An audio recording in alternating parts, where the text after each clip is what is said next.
This video is going to show you how to turn on a very old gas furnace. If yours does not look like this, go watch some other video. The other ones are probably better. So as in the newer ones, you got this guy here, which is the input of gas from the outside. So when we get started, we need to open that. If this is aligned with the tube like that, then it's open. If it's in cross with it, then it's closed. The difference between this one and the newer ones is that this guy controls the heat once things are turned on. This is the button that enables the pilot. So this guy, you need to push it in for the pilot to be running. And there's this extra little thingy here which controls gas to the pilot. So it needs to be like that for this to flow. If it's in the other position, which I probably am not going to be able to turn it without a tool because it's kind of old, then it won't work. So make sure this guy is like that and not in the other direction. There's only two positions that it goes, so if it's not that hard to get it right. So that's it, and just like the other ones, the pilot lights up right up there. So you need to put your lighter there. If you have one of the longer kitchen lighters, then much better. If you don't, then you can do it with a regular cigarette lighter too. So that's as good as this video is going to get, so my hands are going to be in the way, sorry for that. So we start by opening the gas valve as we did a little bit ago. And now the next thing is going to be get the lighter to go up, shove it in there. If you have the kitchen lighters, this is easier. And then you hold this guy until you hear gas and it lights up. Once it lights up, you keep holding it for about a minute.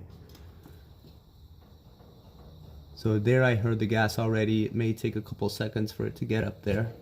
There it did. So now I can remove the lighter and keep holding it.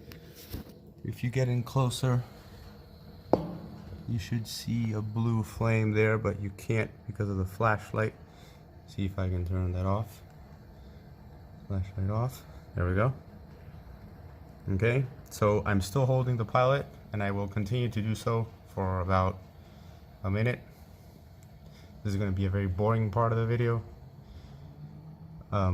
Once this is stable, you should be able to let it go and it should stay on. If it doesn't, then you let go too early or there's a bigger problem. So I'm going to let go and see what happens. You should hold it for a minute. Mine stayed on because I already had it on a little bit ago, so it's a little bit better. Note that during all this process, the gas was off. So this isn't like the ones in other videos where you have the on, the off, the pilot mode. This one just has off, low, mid, and high, and you can barely read it. And it's kind of hard to know which way it's pointing at. So what you do is, as with most things, you turn clockwise to close it. So you do that until it doesn't go anymore. And wherever the off is pointing, that's the reference. So whatever is down is what's active right now. So right now it's off. And as you can see, only the pilot is running, which is consistent. So next, we're gonna turn it counterclockwise to get something started, and we should see it flame up. Voila. Okay, so now it's going, and in this one, the first position is the highest. So make sure this is off before you start any of this. Now we can turn it down to say medium or something. With these very old ones, you want to keep an eye on it. So once you get it running, watch it for, I don't know, 20 minutes. Come every now and then to make sure everything's in order. In mine, the pilot went off once.